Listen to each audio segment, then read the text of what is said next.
स्वतंत्रता दिवस की आप सभी को ढेर सारी शुभकामनाएं, हार्दिक बधाई। Respected director sir, principal ma'am, vice principal sir, coordinator sir, teachers and my dear lovely student. 2025 का वर्ष जीवन में, देश में स्थिरता लाए और हम सबके जीवन में खुशियां लाएगा, ऐसी मैं अपेक्षा करता हूँ। यह वर्ष भारत को विकसित बनाने में एक मील का पत्थर साबित होगा, ऐसी मैं अपेक्षा करता हूँ।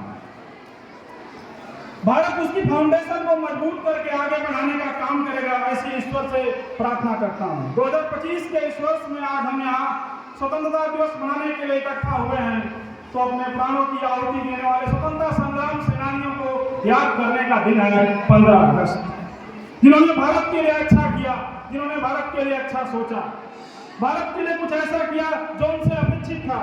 उन सबको याद करने का दिन है 15 अगस्त। कृतज्ञता का भाव मन में लाने का दिन है 15 अगस्त।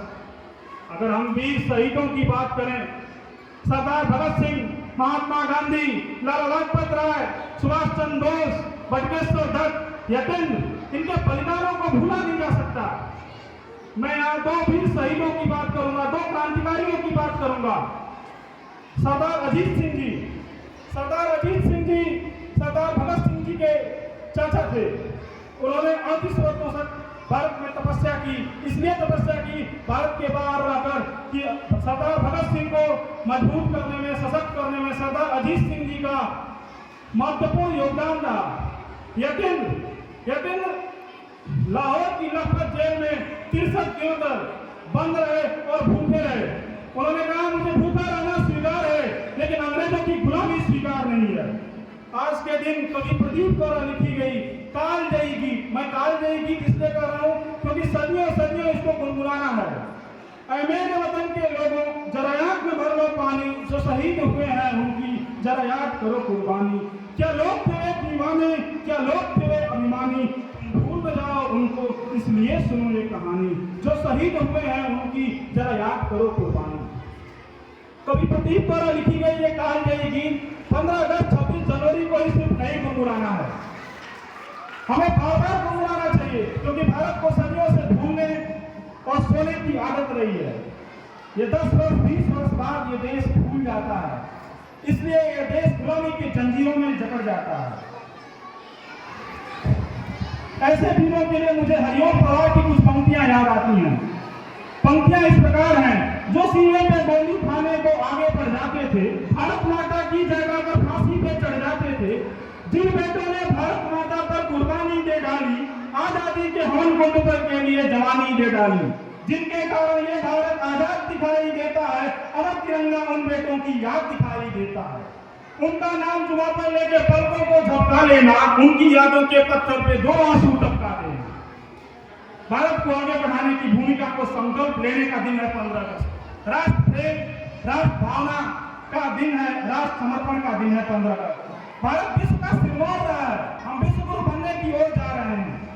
भारत संस्कृति और कला का उत्कृष्ट उदाहरण पेश किया है। भारत संस्कारों की भूमि रही है, मानवीय मूल्यों की भूमि रही है, भारत ज्ञान की भूमि रही है, भारत समृद्धि की भूमि रही है।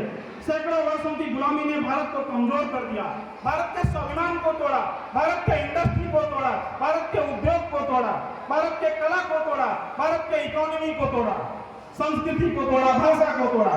इन सभी प्रश्नों पर विचार करने का दिन है 15 अगस्त। 15 अगस्त इनको दूर करने का दिन है। आज के दिन संकल्प लेना चाहिए। 2 बातों की मैं बात करूंगा, एक बुरी आदत छोड़ने के लिए, एक अच्छी आदत ग्रहण करने के लिए। ये 2 बातें हुई। संकल्प लेने के लिए 2 बातें, एक बुरी आदत आप छोड़ दीजिए, एक अच्छी आदत आप ग्रहण कर लीजिए। हमें संस्कार और सद्भाव पर काम करना चाहिए।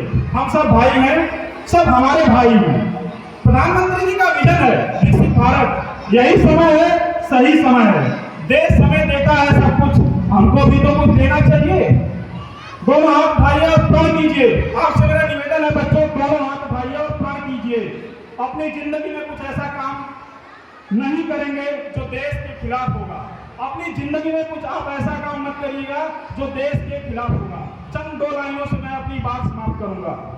भारत कोई भूमि का टुकड़ा नहीं है, भारत जीता जागता राष्ट्रपुरुष है।